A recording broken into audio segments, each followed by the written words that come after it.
अच्छा अच्छा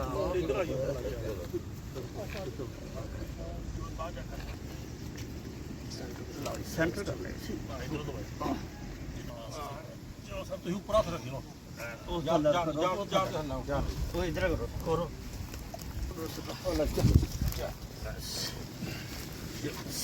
थोड़ा सीधा कर चलो मिट्टी बनी देखो पुरानी बोल दो कोई गल कोई मिट्टी पा लो सेंटर चलो तो सीधा कर दो हां ए इंजन सीधा करो छोड़ दो मिट्टी उधर ही जाना भाई हां इधर उड़ ले इधर थोड़ा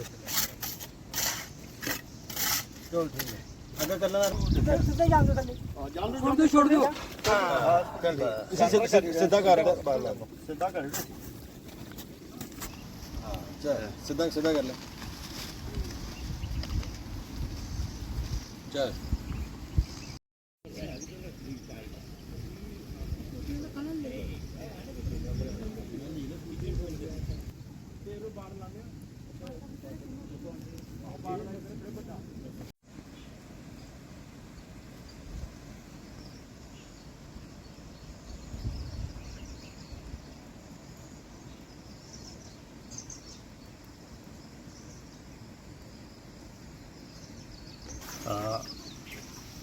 मैं के जसरोटिया रिटायर्ड प्रिंसिपल और इस जंडोर पंचायत का एक सेवक कह सकते हो। अर्जुन जी टीचर जो हैं ये समाज सेवा करते हैं काफ़ी देर से और हम लोग भी इनके साथ जुड़े हुए हैं। प्लांटेशन ड्राइव का एक प्रोग्राम रखा था जिसमें हमने अपने गुरुजी श्री प्रोफेसर राममूर्ति शर्मा जी कष्ट दिया क्योंकि ये बड़े प्रेरणादायक हैं और लगे रहते हैं इस एज में भी। श्री प्रकाश सिंह जी जो भी हमारे गुरु हैं और वो भी प्रेरणा के स्रोत हैं। और जंडोर के निवासी मेन लक्ष्य ये था कि बुद्धि एरिया में बहुत प्लांट्स अर्जुन जी ने लगाए हैं और अब ऑलमोस्ट सैचुरेशन स्टेज है, वहाँ पे एक दो लगाएंगे लेकिन अब आहिस्ता आहिस्ता हमने कोशिश की, इनको रिक्वेस्ट किया कि भाई जंडोर जो शमशान घाट है इसमें अभी ज़रूरत है प्लांट्स की, तो वहाँ इन्होंने आज प्लांट्स लगाए। हम लोगों ने इनका साथ दिया इस काम में और प्रोफेसर साहब को हमने कष्ट दिया था विशेषकर कि ये आके एक किस्म के हमारे मुख्य अतिथि बनेंगे और इस इलाके को भी देखेंगे क्योंकि ये कार्यरत रहते हैं हमेशा समाज सेवा के अंदर। Thank you. मानयोग प्रोफेसर राममूर्ति जी, प्रिंसिपल राकेश जी और मेरे ग्रां के सज्जन। अर्जुन बड़ा एक होनहार बच्चे है, बेसिकली टीचर ने, लेकिन इधर समाज वास्ते बड़ा रुझान है। साढ़े इत्थे बड़े बड़े लीडर आते, कथावाचक आते, वो आते पे पर्यावरण दूषित होआ बूटे लाते।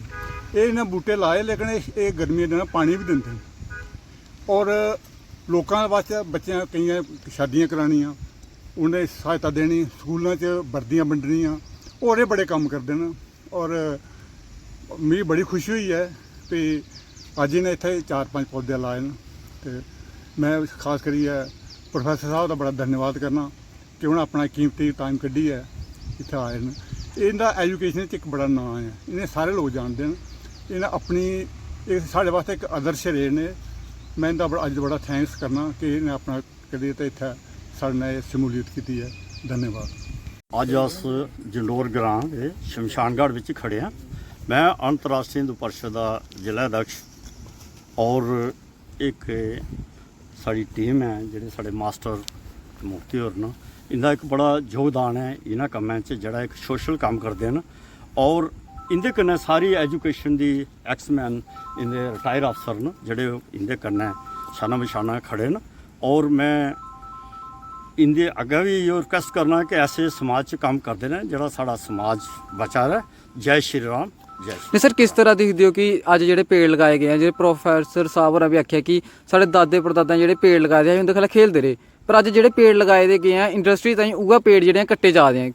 देखो सर, ऐसा है कि अज जिहड़ा पैसे का युग है, हर बंदा जिहड़ा लालची है, उहदे पिछे गौरमेंट भी बड़ी लालची है कि साढ़े उपर जिहड़ा 703 कनाल रकबा सारा इंडस्ट्री ने जबरदस्ती कैप्चर कर लिया। उहदे जिहड़े साढ़े बजुर्ग हैं अपनी जान मन तन लाइए बूटे पेड़ ला रहे हैं, जबरदस्ती बाई फोर्स लाइए वो कटाने का काम शुरू किया और कटाए भी बड़े सारे पेड़ कटाए थे। उसके बाद लोगों एक एजिटेशन की है, ਡਿਪਟੀ ਚੀਫ ਮਿਨਿਸਟਰ ਸਾਹਿਬ ਆਏ ਨੇ, ਉਹਨਾਂ ਉਹ ਕੰਮ ਆਏ ਫਿਲਹਾਲ ਬੰਦ ਕੀਤਾ ਹੋਇਆ। ਤੇ ਇਹ ਲੋਕ ਤੋਂ ਨਹੀਂ ਇਸ ਗੱਲ ਕਿ ਅੱਜ ਜਿਹੜਾ ਇਹ ਵਾਰਦਾਤਾਂ ਬੀਤਾਂ ਦੀਆਂ ਨੇ, ਫਲੱਡ ਆਵਾ ਦਾ, ਬਦਲ ਫੱਟਾ ਦੇ ਕਾਰਨ ਕੀ ਆ? ਸਾਰਾ ਇਹੋ ਕਾਰਨ ਹੈ ਕਿ ਅੱਜ ਜਵਾਨ ਯੁੱਗ 'ਚ ਪੇੜ ਪੌਦੇ ਰਹੇ ਨਹੀਂ ਹਨ। ਪੇੜ ਪੌਦੇ ਲੋਕਾਂ ਕੱਟੀ ਤੇ ਗਏ ਨੇ, ਔਰ ਅੱਗੇ ਕੋਈ ਵੀ ਜਿਹੜਾ ਕੋਈ ਲਾ ਕਰ ਇੱਕ ਵੀ ਬੂਟਾ ਨਹੀਂ ਲਾਉਂਦਾ। ਅਗਰ 100 ਵੱਢਦਾ ਉਹ ਇੱਕ ਵੀ ਬੂਟਾ ਲਾਇੜਾ ਤਾਂ ਵੀ ਲੋਕ ਬਚੀ ਜਾਂਦੇ, ਪਰ ਲੋਕਾਂ ਦੀ ਇੰਨੀ ਕੋਈ ਦਿਲਚਸਪੀ नहीं है, लाने दी नहीं है, कटाने दी है। सर पुरानी पीढ़ी जी फिर भी पेड़ लगावा करती है, पर नई पीढ़ी की क्या संदेश देना चाहोगे? नई पीढ़ी की असी जो संदेश देने कि पुरानी पीढ़ी दी मसाला लाओ, अपने बजुर्गों वखे देखो कि उन्हें तुहाडे वास्ते क्या करिए गए दे, और तुस जेड़ी तुहाडे आगे पीढ़ी है तुस उनदे वास्ते क्या करा करदे हो। शुक्रिया।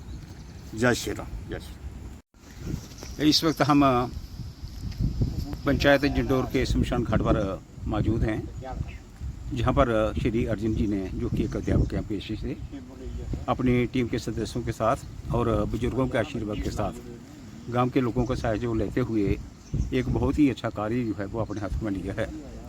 मुझे जहां कर पता चला कि इन्होंने इस किस्म के काम पहले भी काफ़ी किए हैं, लेकिन ये जो आज जहाँ पर इन्होंने प्लांटेशन का काम किया है, इसके कुछ दिलचस्प पहलू हैं। पिछले 25 साल में अरबों रुपये के नाम पर प्लांटेशन की गई है, लेकिन उनका सर्वाइवल रेट जो है मुझे नहीं लगता है कि 1% से ज़्यादा हो।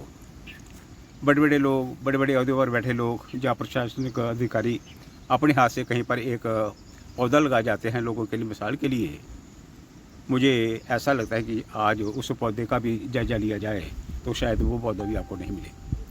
तो सिर्फ एक फार्मेलिटी करना, सेरेमनी को एक निभाना आज के समाज में ज़्यादा अच्छा नहीं है।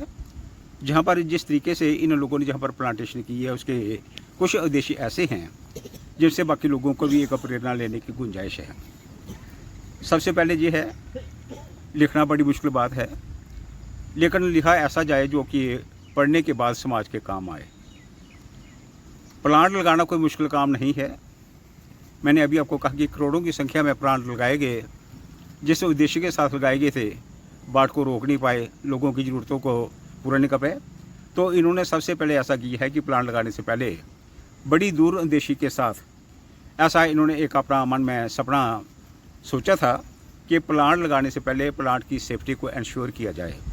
तो जहाँ पर आकर ये मैंने एक बहुत ही अपने किस्म की पहली पहल जहाँ पर देखी है कि जहाँ पर इन्होंने मजबूत ट्री प्लांट, जिसे हम प्रोटेक्शन के लिए लगाते हैं, जहाँ पर इन्हें बनाए हैं जंगल, इसके जिसे हम बोलते हैं जी ट्री गार्ड, और जिस मजबूती के साथ इन्होंने ज़मीन में गाड़ा है, मुझे नहीं लगता है कि जितनी देर जबरदस्ती से उखाड़ा नहीं जाएगा वो निकलने वाला नहीं है। और जहाँ पर सिर्फ जो इन्होंने पौधे लगाए हैं वो गमले में लगाने वाले पौधे नहीं हैं। एक ऐसा पौधा जो कि हमारे ज़माने में छोटे, जब हम बचपन थे हुआ करते थे, एक पेड़ के नीचे, एक बोर्ड के नीचे, एक बेड़े के नीचे कितने ही हमारे पास पक्षी वगैरह और मवेशी वगैरह जो सहारा लिया करते थे। 1000 से ज़्यादा लोग जो हमारे बैठकर पंचायत वगैरह कर सकते थे। लेकिन अपने घर में 20 आप पौधे लगा दीजिए गमलों में, खूबसूरती के लिए एक एक फूल लगेगा, सजावट के लिए ठीक है, नकली है, उससे आपकी इन्वायरमेंटल रिक्वायरमेंट कभी पूरी नहीं होगी। तो जो प्लांट जहाँ पर इन्होंने आज लगाए हैं, खासकर पीपल के पेड़, ऑक्सीजन की सबसे ज़्यादा मकदार और स्रोत जो है इंसान के लिए सबसे ज़्यादा छाया, सबसे लंबी उम्र, सबसे लंबी इसकी पौड़ जो होती है, जड़ होती है। और कितने ही हमारे संस्कारों में इसका जो कोई ना कोई पेड़ का पत्ता हो, इसका छिलका हो या बीज हो, हमारे काम आता है। हमारे बुजुर्ग तो पेड़ को लगाने के बाद उसका मोह किया करते थे, जिन्होंने एक संकल्प लिया होता था कि इस प्लांट को बचाने के लिए मैं अपने तन मन धन को समाज के प्रति कमिट करता हूँ, समर्पित करता हूँ। तो मोह करने का मतलब ये है कि वो एक शहादत छोड़कर जाते हैं अपने सारे रिश्तों को, बंधु बंधु को बुलाना, उनको ये दिखाना कि ये पौधा मैंने लगाया, अब मैं जा रहा हूँ, मेरा जाने का समय आ गया है। इसकी आइंदा जो जमाबारी वो आप लोगों की है, तो लोगों को एक प्रेरणा मिलती थी। और आने जाने वाले सभी लोग कहते हैं कि ये पौधा मेरे दादी ने लगाया है, मेरे नाने ने लगाया, मेरे चाचा ने लगाया, हमारे पड़ोसी ने लगाया है। तो इस किस्म की भावना जो है वो समाज में आज के ज़माने में बहुत ज़रूरी है। जिस किस्म का इस बार मौसम का प्रकोप चल रहा है, बहुत बड़ी जल प्रलय जो है वो सारे हिंदुस्तान में हुई है, खासकर हमारे कठुआ के इलाके में। तो मैं ये कहने में कुछ संकोच नहीं करूँगा कि ये सब मैन मेड क्रिएशन है, इंसान का लालच है। हम कुदरत से बहुत दूर चले गए हैं। जितनी देर का हम खुद कुदरत के पास जाने की कोशिश नहीं करेंगे, उसको डिस्ट्रॉय नहीं करेंगे, तो हमारा सर्वाइवल जो है वो अधूरा रह जाएगा और हमें आने वाले समय में और ज़्यादा परेशानियां का सामना करना पड़ेगी। बहुत कुछ बिगड़ चुका है। वास्तव में जो चीज़ हमें विरासत में अपने बुजुर्गों से मिली थी उसे हम संभाल नहीं पाए हैं। अभी भी समय है, तो मैं सभी लोगों से यही कहूँगा कि संभल जाओ और ज़्यादा से ज़्यादा इन्वायरमेंट के साथ आप उसे फ्रेंडली इन्वायरमेंट देने के साथ उसी तरह कीजिए और उसको जो नुकसान पहुँचाया है उसका पश्चाताप तो हमें भुगतना ही पड़ेगा। धन्यवाद।